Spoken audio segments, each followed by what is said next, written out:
Arirang, arirang, arario. What is that?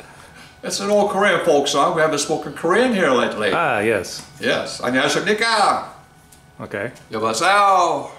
I'm not sure if I have any Korean followers. I haven't, nobody's... Oh, we'll find out now, won't we? Yeah, nobody's mentioned. I'm trying to think. I can't think of anyone that's from Korea or has mentioned they're Korean or anything, but yeah. Well, how do you say welcome in Korean?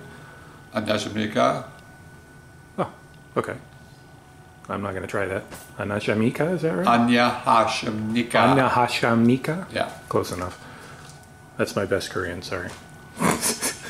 All right, Pops is here. I started another intro video. I'm not sure I'm going to use it or not, but since I didn't get very far anyway. But You got me pizza today. Pizza, indeed. No, Pizza. that is not pizza. Darn it! That is vintage air stuff. So I was mentioning in the other intro video that I'm going to probably throw away the shopping spree that I've been on lately. So a little background. The car, before we put it back together, anything that needs to be in place in the firewall or underneath whatever needs to be sorted out before then. So now I'm starting to think about fuel lines, power lines, all this kind of stuff. Not the least of which is the vintage air, because that comes through here. So we've got to run that. Fuel lines here. The E-Rod engine's got the evaporative canister on it, so we've got to run a line for the evap, etc., etc. So started buying goodies. The vintage air kit, you can buy this a couple of different ways. You can buy the complete kit. I did not buy the complete kit because we didn't need all the parts right away, so I just bought the evaporator. And now I bought the hose kit, and then later you can buy the little controls for the dash and the dryer, and so I'll buy them in pieces. The price is the same either way, it doesn't matter. Anyway, so heater hoses for that. We've got some nylon fuel line. This is not the PTFE stuff, just the regular fuel line. All kinds of AN fittings and things. Little vice jaws for AN fittings. So these are, the AN fittings are all aluminum. Did you see these things when you were in the Army? These are called AN fittings because they're Army Navy. On my Jeep, I don't know. These go, I don't know when these came out. It's before World War II, I want to say. But they've been around for a really long time. The only thing I could customize on my Jeep was stuff like this. I'll put in brass fittings and chrome fittings, wherever I could, right? Right. But, so I may have replaced these things, but they always call me, so you can't have that. Oh, okay. So anyway, these things are aluminum. So these are aluminum jaws, so you can put these in the thing so they don't get all chewed up. If you're really careful, you can use normal steel tools and stuff, but yeah, I got that. Yeah, so these are slick because I'll have a picture of one I can see here, probably not. I'll show them to you later. But anyway, the way they're designed is you don't need any kind of thread sealant or anything on them. They've got like a perfect mating surface, basically, surface. Cool. So if it leaks, it's just bad, basically. Right. There's not really anything you can do about it. You just replace it. But it's really easy. So you can take these fittings apart and put them back together as many times as you want, and they don't leak. And if they do, you just replace the fitting. So that's cool. Which doesn't happen very often. So I got that stuff. I'm also going to be doing a battery relocation. So I got some big ass heavy wire for the battery relocation. Whoa. That weighs a ton. Yeah, so this is 1/0 cable. There's varying opinions on how big that cable needs to be to run from the trunk up to the front, but hardly anyone suggests bigger than that, so that's what I decided to go with. So this will do 240 amps, I think, something like that. And that sounds like a lot, but when you think about your starter, this has to run the starter all the way from the back of the car. I'm just thinking of homeless people. Man, there's some bucks here. Look at that. Oh, man. There, my video just got demonetized. Yes. Thanks, Pops. You're welcome. Tubing bender, cutter for the hose. And then this stuff, this is nickel copper. This is the latest rage in tubing. A lot of people use the stainless because it doesn't Right. corrode, but it's really hard to work with. Right. As Tom just found out in his channel, not Tom Noble, another Tom. Right.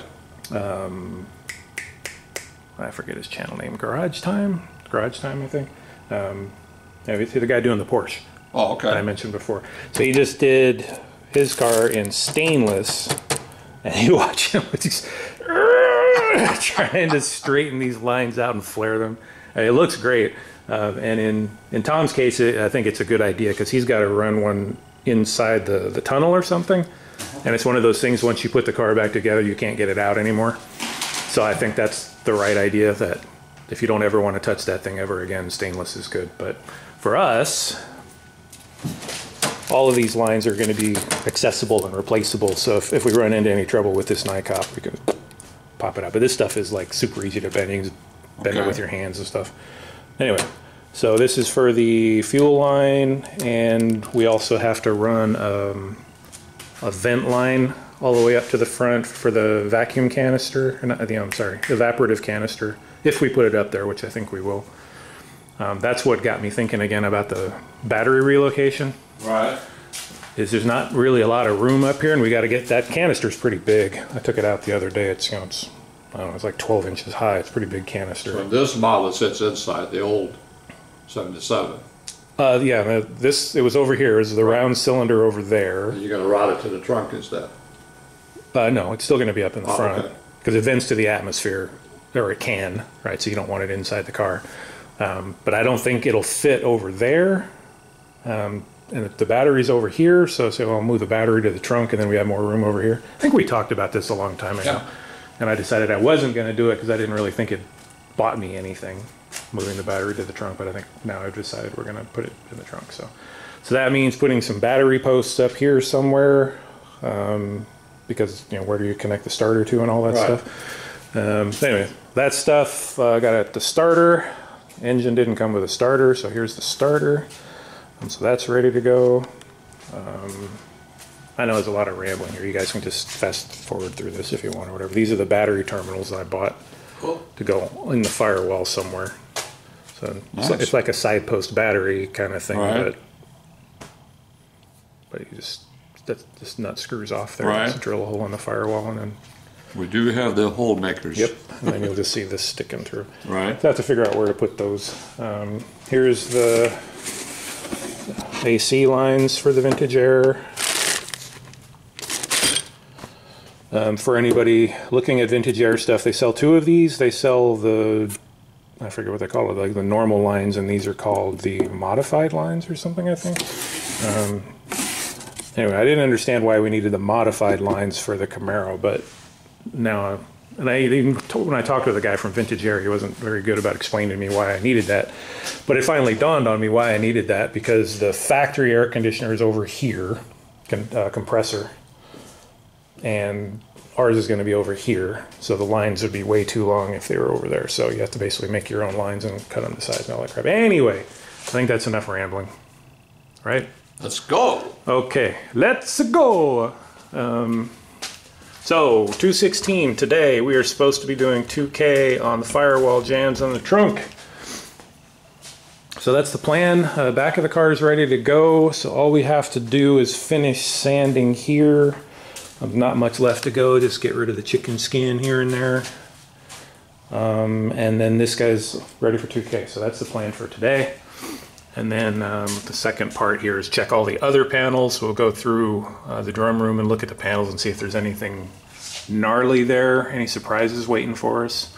Because if we have to do body work or something on those, we're gonna have to get on that right away, because we're just assuming we can just start priming and everything on those guys, but we haven't really looked at the inside of those panels yet, so hopefully those are good to go. Yay? Okay. Get to work. Okay. That's new? That's the evap canister for the engine. What the hell does that do, actually? You don't know these things? I've never had a car with an evap container. Of course you'd have. Your current car has one. I don't count that. All right. So the way this works is the gas tanks heck, I don't know, 76, 4, whatever, I'm not sure. Remember you used to have vented gas caps? Remember vented gas caps? So when the gas tank heats up, it expands, the gas vapor has to go somewhere, right? So they just vented it to the atmosphere. Right. Well, you can't do that anymore, right? So this car had the evap system in it. I don't know when they started doing that, but I think my 74 may have had that too. Anyway, so the idea now is, I think it's this line. Yeah. So now instead, the vapor line from the tank goes here. Okay. And so now the fuel vapors go into this. This is a charcoal filter, etc., right? But there's a purge line on here, which goes to the engine. And so basically what this is supposed to do is as the gas vapors get in here, they can be stored in here temporarily. And then there's a solenoid on the engine that opens up and it sucks all the vapors out of here into the engine. And then the engine burns it off instead. Okay. Because it's gas, right? It's a complex system, but... So, anybody, if you're watching, especially Zig, I think Zig, you might know this better than anybody. And if anybody's even watching this video at this point, that line, this is the one I was telling you about before. The instructions for the engine call for a fluid, a fluid vapor check valve. So it's this weird valve because the valve itself has to let vapor pressure go into the canister and back, because the same thing when the fuel squeezes down, now it's got to pull vapor or relieve the pressure going back in. But it also has to have a fluid check valve in it, so if any gas gets into that line, it's supposed to close it off and keep gas from going into that canister. So it's this really specialized valve that I can't find. Like they have these rollover valves and stuff, like so when the car rolls over. Well, that's what I was saying. My friend in Norway, a guy that you play golf with, right? Right. Bought the patent on that rollover concept. So right. then the four-wheeler or whatever flips over, it's covered. Right. And he sold it, made money, not darn it. Right. But those, I know what you mean, yeah. Right. So, but those then, they're just basically fuel vapor coming out into a check valve, right, so that the thing can vent, but then if it flips over, it closes the valve. Right. In my case, it's a little different because it's got to allow the vapor to go in or out, and then the liquid level has to close the valve rather than it just being upside down. Anyway, it's a really weird valve, and I think I found one was like $200, and I have to get it from England or something. There's strange valves, but that's got to go in here somewhere too. Anyway, God, this is the most rambling video I've ever made. Yeah. But you think if you have a mandatory valve system, that it would be available? Well, that's the thing, right? Is the way the new cars work is they have domed gas tanks. So wherever the fuel level is in the gas tank, there's a maximum level it can go to, basically. Right. And then they put the vent line above that. So basically, unless the car is upside down or something, the fuel can't get in there. And I learned something. That's why all those gas tanks, or the fillers say don't top off. Right. That's why. Right, okay. Because if you top it off, the level can go up into the vent line and then suck fuel into the vapor canister. See, yeah, you guys learned something today. If you're still watching. This is like... They're out making breakfast by now, are you kidding? 20 minutes of rambling here. Anyway, the reason I brought this out is just to show you how big this is, right? Wow. This thing's, perspective, well, it's not that big, but... That's big. It's bigger than Pops' head, right? Yeah, so that's big. Yeah, so we got to find a place to put that. Anyway, all right. Enough rambling. Now we're going to get to work on the car. And this is the part where we're sanding and stuff and nobody cares, so we're going to skip that. All right, as we were going through here, we found a dent in the dashboard that we missed somehow, and it was pretty severe, so I don't know how the heck we missed it, but it was a big juicy one. So I tried to fill that in, see how that goes. This is all done. Pops is just hitting this with some red Scotch Brite to make sure we didn't miss anything. And then we have to figure out how far we want to take the 2K out. Like, is it worth putting 2K up in here? Probably not. You can probably see this area here. Certainly not up here. So I don't know, we'll have to figure that out. We sanded it all the way around just in case, but we'll see where we stop.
smooth.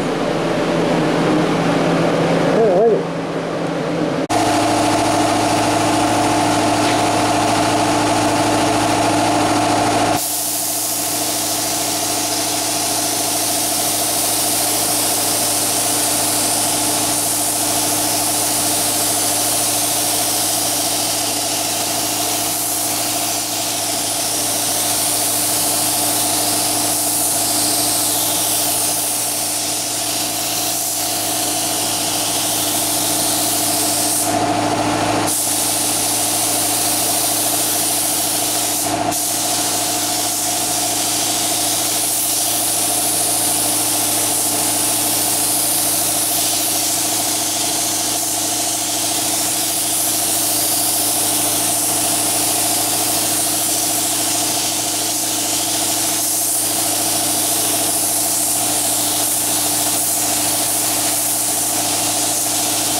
Also went around all these areas and touched them up. Gotta do this jam. I forgot to put the second coat on here. Alright, show you where we ended up here. So the 2K went on real nice. I don't know how well you can see this now since it's all dry, but really smooth. Came out super nice. The firewall looks really good. I tried to get a shot of it when it was all shiny. I spent a lot of time in this area here trying to get these angles to look pretty because they were kind of a little funky from the factory, but they look better. There's still some stuff like this, but it's way up under the dash I'm not going to worry about. So you can see we went up to the edges here. We didn't 2K these brackets. We went all the way to the bottom to just there, and we soft edged it. You can see here the soft edge all the way around there. This is all going to be red, our body color, but there's no reason to put 2K on it. You can't see it. So that's all happy. And then we touched up any areas here where we'd put some of the little spot filler in. That looks good. The trunk here, remember we had that epoxy line showing through, so we covered that up and just went around and just went over all of this. Got a drip out of the gun or something right there. That was interesting. I don't know if you can see that. It's not a run. Anyway, and then same thing over here. Pops had done a little work on this edge here, so I sprayed that. And then this thing got a pretty good coat over here. And lastly, that top of that rocker, the inside edge had been sanded through to metal, so I had to epoxy that and then put a coat of 2K over that. So there, you can maybe get a shot of how good that top of the firewall or cowl looks there. Remember, the whole cowl looked like this before, all full of spot welds, and now it's all smooth. This is where we did a repair here. There's some goop left there. I don't know what happened, but the repair area looks really good. So, very good. I'm happy with that. I don't believe we're going to have to touch that stuff up. I think it's going to be good. One and done, hopefully, on that 2K. So we'll just smooth this off here. I'm not going to really block this down, I don't think. We're just going to kind of give it a good sand, maybe just Scotch-Brite kind of thing. I don't really think we need to do any more with that. I think it looks pretty good. Same thing with the firewall. We know that's all flat and smooth, so this was just to get rid of sanding scratches and stuff. So hopefully this is done, basically. So we sand this down, it's finished. We don't have to come back and hit it again. We have the calendar here planning for another round of 2K if we need it here. Hopefully we won't need it. The big problem I have is I'm running out of 2K, and I don't really want to buy another gallon because I don't need another gallon. I just have a little bit left to do, but I only have like 8 ounces left. So here's a question. Bottom of the hood, trunk, do you guys think that needs to be in 2K? Anybody that's still listening? or not. And then I have the wheelhouses. Those, I don't know if those need 2K either, but if I need to do either of these, I got to get more 2K. If it's just like mirrors and buckets and stuff, I probably have enough left. But if I have to do any big panels, then I got to get more 2K.